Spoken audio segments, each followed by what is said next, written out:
The Redmi K20 Pro has leaked multiple times before its official launch, revealing its design, key specifications, and building anticipation. This particular smartphone is powered by a Qualcomm Snapdragon 855 SoC, and the company calls it the flagship killer 2.0. Now, priced at 27,999 rupees, the Redmi K20 Pro is the most affordable smartphone powered by this processor at the moment. But is it as good as it is made out to be? Well, we'll put this Redmi K20 Pro to the test to find out.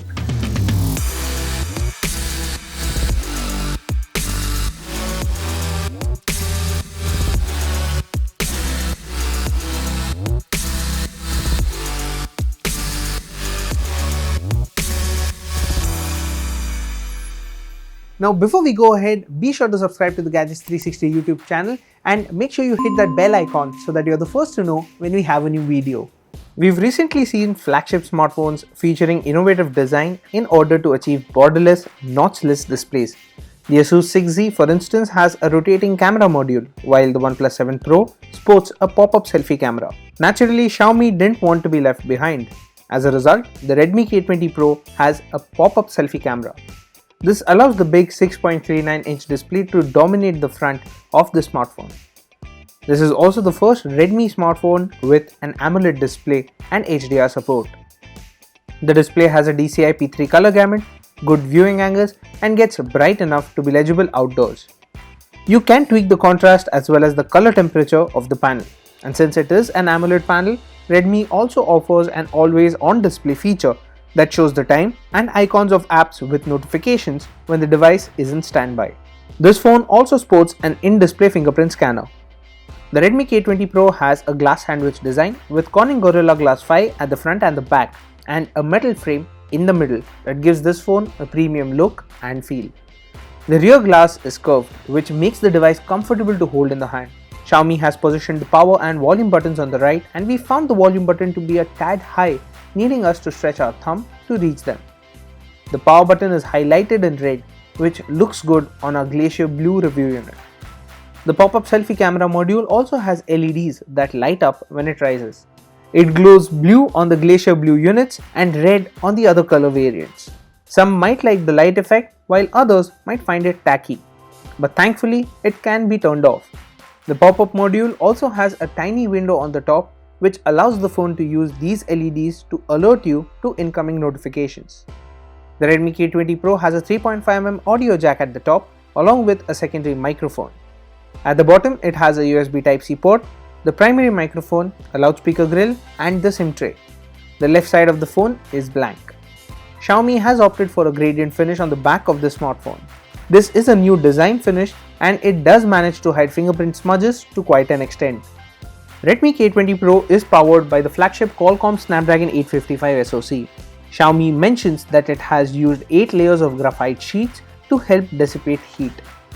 The Redmi K20 Pro is available in two variants, one with 6GB of RAM and 128GB of storage, priced at 27,999 rupees, and the other with 8GB of RAM and 256GB of storage, priced at 30,999 rupees.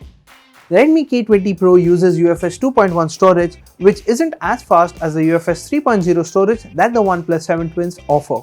It is a dual SIM device, but it does not have a micro SD card slot. But it isn't going to be much of an issue considering the base variant also gets 128GB of storage.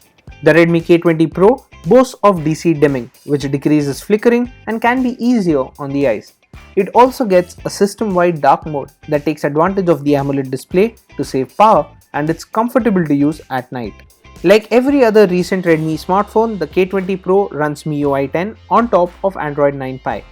The Redmi K20 Pro supports themes, which lets you customize the look of the UI. This implementation of MIUI has an app drawer and looks a lot like the Poco launcher on the Poco F1.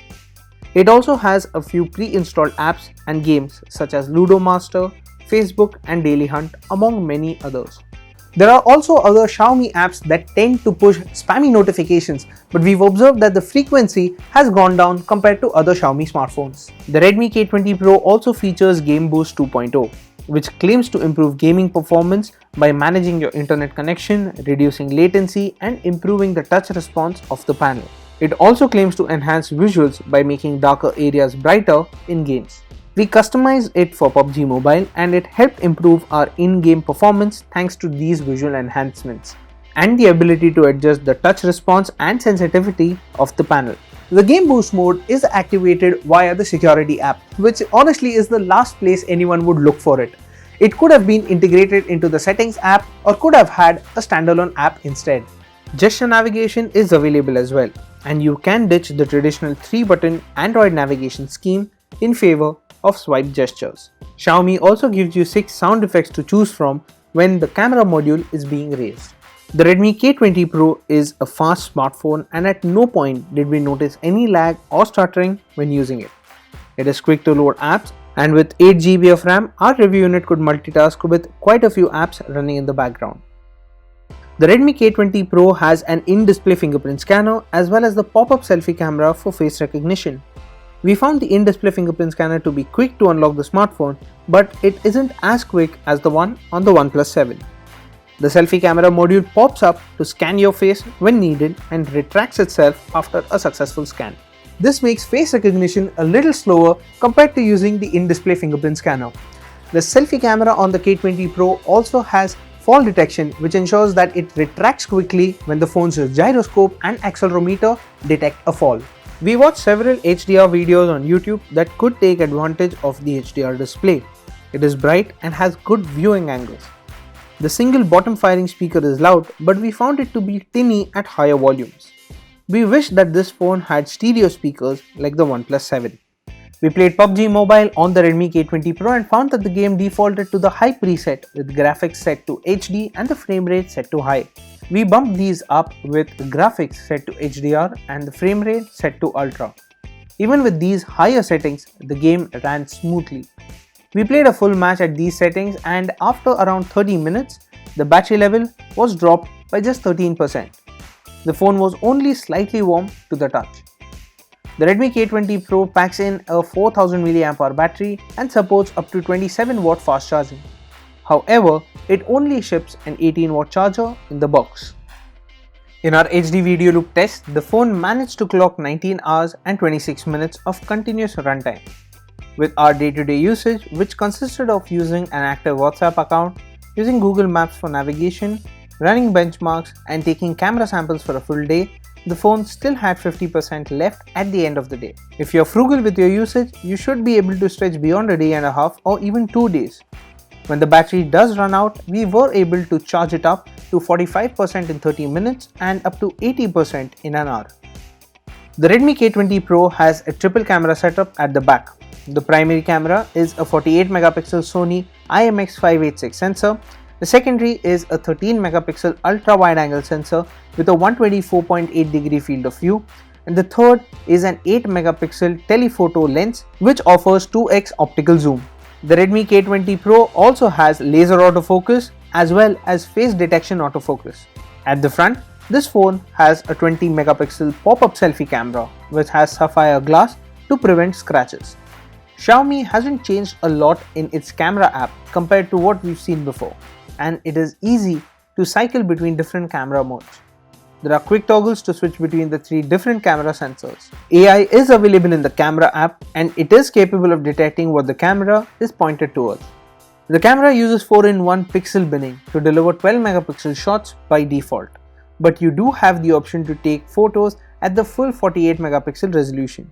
In portrait mode, the K20 Pro uses the telephoto lens, which means that you have to stand a bit far from your subject. There is a quick toggle called full body mode, which you can tap if you want to take a full body portrait of your subject. This makes the phone use the primary sensor instead. Photos taken with the Redmi K20 Pro in daylight had good amounts of detail and even text on objects at a distance was legible. Xiaomi has implemented distortion correction for the ultra wide angle camera. Barrel distortion is corrected by cropping the sides of the frame, but photos come out appearing stretched at the edges. Photos taken using the telephoto camera were bright, but not as much as those taken using the primary camera. For close-ups, the Redmi K20 Pro was quick to focus and could usually detect what it was shooting. It also managed a very good depth effect between the subject and the background. While clicking portraits, we noticed that the edge detection was good and the K20 Pro captured details well. The camera app also gives you the option to set the level of blur before taking portrait shots. Photos taken in low light looked good as is, but fine grain was visible on zooming in. The telephoto camera also delivered good output at night, but we found that the shots taken with the wide-angle camera had more noticeable grain and weren't as sharp. Close-ups taken in low light were good and images looked crisp. The phone could focus quickly thanks to laser autofocus. There's a dedicated night mode as well, which takes multiple exposure shots. Photos taken with night mode were brighter and had slightly better details. Selfies taken with the Redmi K20 Pro were good, and the phone managed to expose subjects as well as the background properly. The front camera produced good amounts of detail and managed to get the color tone right. We had to be a little conscious of how we angled the phone when shooting with a pop-up selfie camera in order to keep our faces framed correctly. Video recording maxes out at 4K 60fps for all three camera sensors and 1080p 30fps for the selfie shooter. However, you can't switch between sensors while recording videos. When recording video at 1080p 30fps, we noticed a mild shimmer effect which was acceptable. Video shot at 4K had a pinkish tinge to them and the colors were saturated, which made them look artificial.